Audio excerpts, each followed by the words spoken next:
ಪರಪ್ಪಕ್ಕೆ ಅವರು ತುಂಬಾ ಹೊಸದುರ್ಗ ತಾಲೂಕು ಕಳೆಕೊಂದೂರು ಇಲ್ಲಿ ಶ್ರೀಯುತ ಕೃಷ್ಣಪ್ಪ ಮತ್ತು ಲಕ್ಷ್ಮಮ್ಮನವರ ಎರಡನೇ ಪುತ್ರನಾಗಿ ಜನಿಸಿ ತುಂಬಾ ಕಡು ಬಡತನದಲ್ಲಿ ಅವರು ವ್ಯಾಸಂಗವನ್ನ ಮಾಡಿ ಅವ್ರು ಆಕ್ಚುಲಿ ಬಂದ್ರೆ ಮೆಡಿಕಲ್ ಮಾಡಂತ ಒಂದು ಸಂದರ್ಭದಲ್ಲಿ ಊರಿಗೆ ಬಂದ್ರೆ ಅವರೇ ಸಹ ಅಡಿಗೆ ಮಾಡ್ಕೊಂಡು ಎಷ್ಟೊತ್ತು ಊಟ ಮಾಡ್ತಾ ಇದ್ರು ಅಂತ ಕಡು ಬಡತನದಲ್ಲಿ ಓದಿ ಈ ಸ್ಥಾನಕ್ಕೆ ಬಂದಿರೋದು ತುಂಬಾ ಖುಷಿ ಅನ್ಸುತ್ತೆ. ಮೊದಲನೇದಾಗಿ ಅವರು ಕಡೂರು ಮತ್ತು ಮೊದಲೇ ಫಸ್ಟ್ ಇಲ್ಲಿ ಸಾಗರಕ್ಕೂ ಸಹ ಇಲ್ಲಿ ಬಂದು ಕರ್ತವ್ಯವನ್ನು ಸೇವೆ ಸಲ್ಲಿಸಿದ್ರು. ಕೊನೆಗೆ ಅವರಿಗೆ ನಮ್ಮ ಸಮಾಜಕ್ಕೆ ಆಗ್ಲಿ ನಮ್ಮ ಊರಿನಲ್ಲೇ ಆಗ್ಲಿ ಯಾರೇ ಪೇಷಂಟ್ ಬಂದ್ರು ಸಹ ನಾನು ಸಹ ಈಗಲೂ ಸಹ ತೋರಿಸ್ತೇನೆ ಹಿಂಗೆ ಅಂತ. ಹಾಗಾಗಿ ಅವರ ಸೇವೆ ಈಗ ನಿವೃತ್ತಿ ಆದ್ರೂ ಸಹ ಅವರ ಸೇವೆ ಇದೇ ರೀತಿ ಮುಂದುವರಿಲಿ, ನಮ್ಮ ಸಮಾಜಕ್ಕೆ ಒಳ್ಳೆಯದನ್ನ ಮಾಡ್ಲಿ ಮತ್ತು ಅವರ ಸೇವೆ ನಿರಂತರವಾಗಿರ್ಲಿ ಅಂತ ಅವರಿಗೆ ಮುಂದಿನ ದಿನಗಳಲ್ಲಿ ದೇವರು ಆರೋಗ್ಯ ಐಶ್ವರ್ಯ ಮತ್ತು ಅವರ ಕುಟುಂಬಕ್ಕೆ ಒಳ್ಳೆಯದನ್ನ ಮಾಡ್ಲಿ ಅಂತ ಆಶಿಸ್ತಾ ನಾನು ಎರಡು ಮಾತನ್ನ ಮುಗಿಸ್ತೀನಿ. ನಮ್ಮ ಉಪ್ಪಾರ ಸಮಾಜದವರೇ ಆದಂತ ಡಾಕ್ಟರ್ ಪರಪ್ಪ ಅವರು ಮೂಳೆ ತಜ್ಞರಾಗಿ ಸಾಗರಕ್ಕೆ ಸೇವೆ ಮಾಡುತ್ತಾ ಹಾಗೆ ಮತ್ತೆ ಆರೋಗ್ಯ ಅಧಿಕಾರಿಯಾಗಿ ಸೇವೆ ಸಲ್ಲಿಸುತ್ತಾರೆ. ಅವರುಗಳು ಈ ಕೆಲವೇ ದಿನದಲ್ಲಿ ನಿವೃತ್ತರಾಗ್ತಾರೆ ಅಂತ ತಿಳಿದು ನಮಗೆ ತುಂಬಾ ಬೇಜಾರಾಗಿದೆ ನಮ್ಮ ಉಪ್ಪಾರ ಸಮಾಜಕ್ಕೆ. ಮತ್ತು ಅದಲ್ಲದೆ ಇಡೀ ಸಾಗರ ಜನತೆಗೆ ಬೇಜಾರಾಗಿದೆ. ಯಾಕೆ ಅಂದ್ರೆ ಅವರು ಒಂದು ಮುಗ್ಧ ನಗು ಮುಖದಿಂದ ಪ್ರತಿ ರೋಗಿಗಳಿಗೂ ಯಾವುದೇ ಮಧ್ಯರಾತ್ರಿ ಫೋನ್ ಮಾಡಿದ್ರು ಅಟೆಂಡ್ ಮಾಡಿ ಅವರಿಗೆ ಬೆಡ್ ಆಗಿರ್ಬೋದು, ಟ್ರೀಟ್ಮೆಂಟ್ ಆಗಿರ್ಬೋದು, ಇಲ್ಲಾಂದ್ರೆ ಶಿವಮೊಗ್ಗಕ್ಕೆ ಹೋಗಕ್ಕೆ ಆಂಬುಲೆನ್ಸ್ ಆಗಿರ್ಬೋದು, ಮತ್ತೆ ಅಂತ ದೊಡ್ಡ ಕೊರೋನಾದಲ್ಲಿ ಒಳ್ಳೆ ಅತಿ ಹೆಚ್ಚಿನ ರೀತಿ ಸೇವೆ ಮಾಡಿದ್ದಾರೆ. ಇವತ್ತಿಗೂ ಸಮೇತ ನಮ್ಮ ಸ್ನೇಹಿತರಾಗಿದ್ರು, ಬಂಧುಗಳಾಗಿರ್ಬೋದು, ಪರಪ್ಪ ಡಾಕ್ಟರ್ ಅಂದ್ರೆ ಸೂಪರ್ ಅವ್ರ ಟ್ರೀಟ್ಮೆಂಟ್ ಅಂತ ಹೇಳಿ ಅವರು ಇಡೀ ಸಾಗರ ಜನತೆಗೆ ಪಾತ್ರರಾಗಿದ್ದಾರೆ. ಅಂತ ಒಂದು ವ್ಯಕ್ತಿನ ನಾವು ಇವತ್ತು ಕಳ್ಸಕ್ಕೆ ನಮಗೆ ತುಂಬಾ ಬೇಜಾರಾಗ ಸಂಗತಿ. ಆದ್ರೆ ಏನ್ ಮಾಡಕ್ ಆಗಲ್ಲ, ನಡ್ಕೊಂಡ್ಲೇಬೇಕಾಗತ್ತೆ. ಆದ್ರಿಂದ ಈ ದಿನ ನಮ್ಮ ಸಮಾಜದ ಪರವಾಗಿ ಡಾಕ್ಟರ್ ಅವರಿಗೆ ನಾವೊಂದು ಬೀಳ್ಕೊಡುಗೆ ಸಮಾರಂಭವನ್ನು ಮಾಡಕ್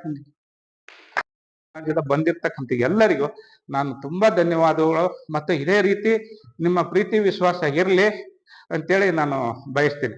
ಆ ಜೊತೆಗೆ ನಮ್ಮ ಆರೋಗ್ಯ ರಕ್ಷಾ ಸಮಿತಿ ಇವತ್ತಂತಲ್ಲ, ಈ ಬಂದಿರ್ತಕ್ಕಂಥ 8 ಜನ ನಮ್ಮ ಆರೋಗ್ಯ ರಕ್ಷಾ ಸಮಿತಿಯವರು ಪ್ರತಿದಿನ ಏನಾದ್ರೂ ಕುಂದುಕೊರತೆ, ಇಲ್ಲಿ ಇರ್ತಕ್ಕಂಥ ಏನೋ ಕುಂದುಕೊರತೆ ಸಮಸ್ಯೆಗಳು ಏನಾದ್ರು ಗಲಾಟೆ ಆದಾಗ ಬಂದು ಸಾಲ್ವ್ ಮಾಡ್ತಕ್ಕಂಥದ್ದು ನಾನು ತುಂಬಾನೇ ಖುಷಿ ಆಯ್ತು. ಯಾಕಂದ್ರೆ ನಾನು ಕಡೂರು ಮಾಡ್ತಿದ್ದಾಗ ಬರೋರು ಅಂದ್ರೆ ಯಾವ ಏನಾದ್ರು ಕೆಲಸ ಇದ್ರೆ ಅವ್ರು ಹೇಳ್ಕೊಂಡು ಮಾಡ್ಕೊಂಡು ಬರೋರು.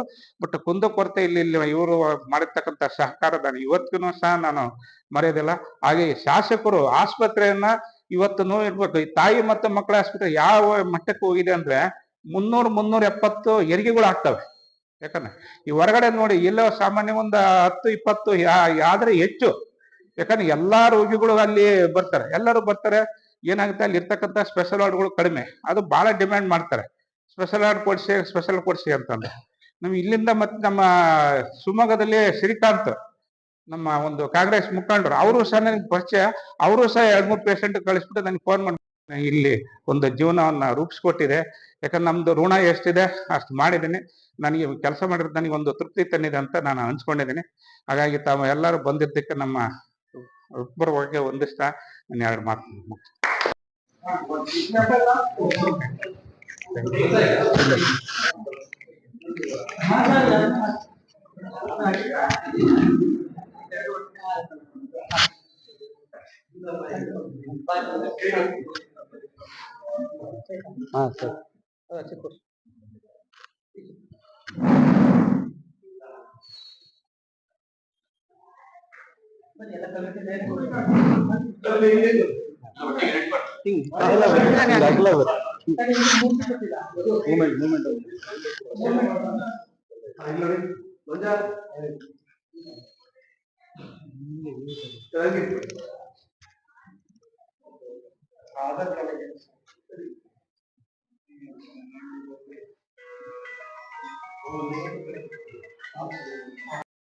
ಇಲ್ಲೇನು ಆಗಮಿಸಿರ್ತಕ್ಕಂಥ ಎಲ್ಲರಿಗೂ ನನ್ನ ತುಂಬಾ ಧನ್ಯವಾದಗಳನ್ನ ತಿಳ್ಸಕ್ ಇಷ್ಟಪಡ್ತೀನಿ. ನಾನು ಮೊದ್ಲು ಇಲ್ಲಿ 2004-5 ಒಂದ್ಸಲ ಬಂದಿದ್ದೆ. ಅವಾಗ ನನಗೆ ಪರಿಚಯ ಆಗಿದ್ದು ನಮ್ಮ ಮಂಜಣ್ಣವರು ಆಮೇಲೆ ರವಿ. ಯಾಕಂದ್ರೆ ರವಿ ನನ್ಗೆ ಪರಿಚಯ ಇಲ್ಲ, ಡಾಕ್ಟರ್ ಗಂಗಾಧರ್ ಅಂತ ಮಕ್ಕಳು ಹಾಕ್ತಿದ್ರು. ಅವ್ರು ಹೇಳಿದ್ರು, ಮರಿಗುಡಿ ಇವರು ರವಿ ಪೂಜಾರಿ ಇದ್ರಂತ. ಅವಾಗ ನಾನು ಇದ್ದಿದ್ದೆ ಒಂದು 10-11 ತಿಂಗಳು ಅಷ್ಟೇ ಇದ್ದೆ ಇಲ್ಲಿ. ಯಾಕಂದ್ರೆ ಅವಾಗ್ಲೂ ಸಹ ನಮ್ಮ ಬೇಳೂರು ಗೋಪಾಲಕೃಷ್ಣ ಅವರು ಸಹ MLA ಇದ್ರು. ಅವಾಗ ಕಾಗಡ ತಿಮ್ಮಪ್ಪರು ಹೆಲ್ತ್ ಮಿನಿಸ್ಟರ್ ಆರೋಗ್ಯ ಸಚಿವರಾಗಿದ್ದು. ಇಲ್ಲಿ ಒಂದು 10 ತಿಂಗಳ ಕೆಲಸ ಮಾಡಿ ನಂತರ ನಾನು ವರ್ಗಾವಣೆ ತಗೊಂಡು ಕಡೂರಿಗೆ ಹೋದೆ. ಕಡೂರಲ್ಲಿ ಸುಮಾರು 11 ವರ್ಷ ಕೆಲಸ ಮಾಡಿದ್ದೇನೆ. 11 ವರ್ಷ ಕೆಲಸ ಮಾಡಿದ್ದೀನಿ. ಜೊತೆಗೆ ನಮ್ಮ ಸಮಾಜದ ಜೊತೆಗೆ, ಬೇರೆ ಸಮಾಜದ ಜೊತೆಗೆ ಎಲ್ಲಾ ಒಡನಾಟ ಇಟ್ಕೊಂಡು, ಅಲ್ಲಿ ಕಡೂರಲ್ಲಿ ಬೇರೆ ಅವ್ರದೇ ಒಂದು ಕಮ್ಯುನಿಟಿ ಇದ್ರು ಸಹ, ಅಲ್ಲಿ ಹೆಚ್ಚಿನ ಜನಸಂಖ್ಯೆ ಇದ್ರು ಸಹ, ಅಲ್ಲಿರ್ತಕ್ಕಂಥ ಶಾಸಕರು ಇಲ್ಲ ಬೇರೆ ಯಾರಿಗೂ ಕೊಡೋದಿಲ್ಲ, ನೀವೇ ಮಾಡಿ, ಯಾಕಂದ್ರೆ ಅದಕ್ಕೆ ನಿಮ್ಮ ಅವಶ್ಯಕತೆ ಇದೆ ಅಂತೇಳಿ ನಾನು ಸುಮಾರು ಅಲ್ಲಿ 7 ವರ್ಷ ಆರೋಗ್ಯ ಇದು ಅಡ್ಮಿನಿಸ್ಟ್ರೇಟಿವ್ ಮೆಡಿಕಲ್ ಆಫೀಸರ್ ಆಗಿ ಕೆಲಸ ಮಾಡಿದ್ದೀನಿ. ಯಾಕಂದ್ರೆ ಬೇರೆ ಅವ್ರದ್ದು ಸಮಾಜ ಇದ್ರು ಅವ್ರಿಗೆ ಎಷ್ಟೇ ಒತ್ತಡ ತಂದ್ರು ಅವ್ರು ಮಾಡಕ್ ಕೊಡ್ಲಿಲ್ಲ, ಇಲ್ಲ ನೀವೇ ಹಾಕ್ಬೇಕು ಅಂತ ಹೇಳಿದ್ರು. ಅದೇ ರೀತಿ ಇಲ್ಲಿ ನನಗೆ ಬಂದ್ರು, ಇಲ್ಲಿ ಹಿಂದಿನ ಶಾಸಕರಾಗ್ಲಿ, ಈಗಿರ್ತಕ್ಕಂಥ ನಮ್ಮ ಬೇಳೂರು ಸಾಹೇಬರಾಗ್ಲಿ, ಇಲ್ಲ ನೀವು ಮಾಡಿ, ಯಾಕಂದ್ರೆ ಇಲ್ಲಿ ಬೇಕಾಗಿರ್ತಕ್ಕಂಥ ಸಾರ್ವಜನಿಕ ಸೇವೆ, ಇಲ್ಲಿ ತಾಳ್ಮೆ ಅನ್ನೋದು ಬಹಳ ಮುಖ್ಯ. ಯಾಕಂದ್ರೆ ಯಾವ ತರ ಮಾತಾಡ್ತಾರೆ, ಯಾಕಂದ್ರೆ ರೋಗಿಗಳು ಒಂದೊಂದ್ಸಲ ಏನಾಗುತ್ತೆ, ಅವರು ಕಷ್ಟದಲ್ಲಿ ಬಂದಿರ್ತಾರೆ, ಆ ಟೈಮಲ್ಲಿ ಅವ್ರಿಗೆ ಸಿಟ್ಟಿರ್ತದ ತೋರ್ಪಡಿಸ್ಕೊಂತಾರೆ. ಅವ್ರು ಸಿಟ್ ಮಾಡಿ ಬೈದ್ರು ಅಂದ ತಕ್ಷಣ ನಾವು ಇದ್ ಮಾಡಕ್ ಆಗೋದಿಲ್ಲ, ತಾಳ್ಮೆಯಿಂದ ಇದ್ ಮಾಡ್ಕೊಂಡು ಕೆಲಸ ಮಾಡ್ಕೊಂಡು ಹೋಗ್ಬೇಕು. ಹಾಗಾಗ್ಬಿಟ್ಟು ಯಾವ್ದೇ ಸಮಸ್ಯೆ ಇಲ್ದಂಗೆ ಮಾಡ್ಕೊಂಡು ಹೋಗಿ ಅಂತೇಳಿ ನಮ್ಮ ಈಗಿನ ಇರ್ತಕ್ಕಂಥ ಶಾಸಕರು ಮತ್ತೆ ಹಿಂದೆ ಇರ್ತಕ್ಕಂಥ ಶಾಸಕರು ನಮ್ಗೆ ತುಂಬಾ ಸಹಕಾರ ಕೊಟ್ಟರೆ.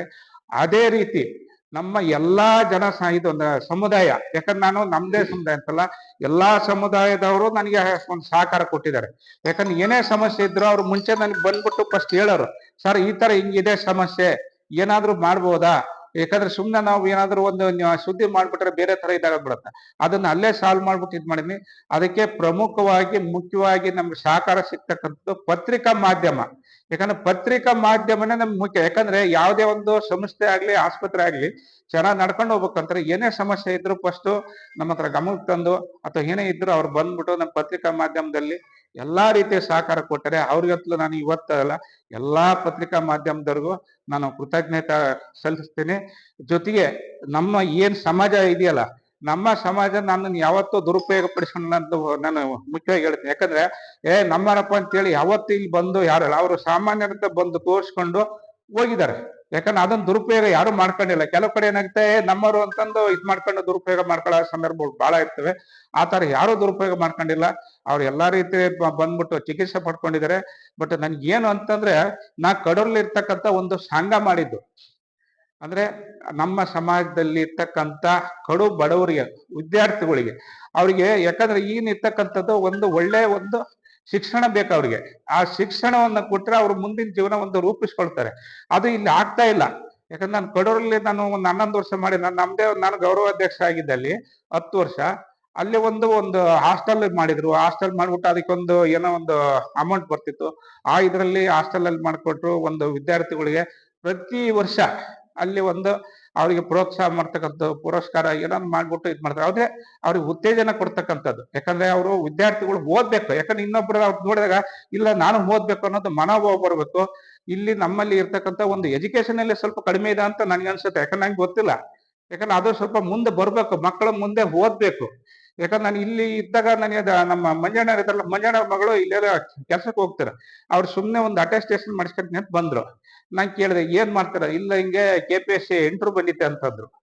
ಇಂಟರ್ವ್ಯೂ ಬಂದಿತ್ತಾರೆ, ಯಾರನ್ನ ಇದ್ ಮಾಡಿರ ಅಂತಂದ. ಆಮೇಲೆ ಈ ತರ ಹಿಂಗೆ ಅಂತಂದ. ಆಮೇಲೆ ನನಗೆ ನಮ್ಮ ರಿಲೇಷನ್ ಇರ್ತಕ್ಕಂಥ ಕರ್ಕೊಂಡು ಹೋಗಿ ಬೆಂಗಳೂರಿಗೆ ಕರ್ಕೊಂಡೋಗಿ ಅವ್ರು ಹೋಗ್ಬಿಟ್ಟು ಇವತ್ತೊಂದು ಕೆಲಸ ಇದೆ, ಆಡಿಟ್ ಆಫೀಸರ್ ಆಗಿ ಕೆಲಸ ತಗೊಂಡ್ರು ಅವ್ರು. ಯಾಕಂದ್ರೆ ನಮ್ಗೆ ಗೊತ್ತಿರ್ತಕ್ಕಂಥ ನಮ್ಮ ಕೈಲಾದ ಸಹಾಯ ಮಾಡೋಣ. ಯಾಕಂದ್ರೆ ಅವ್ರಿಗೆ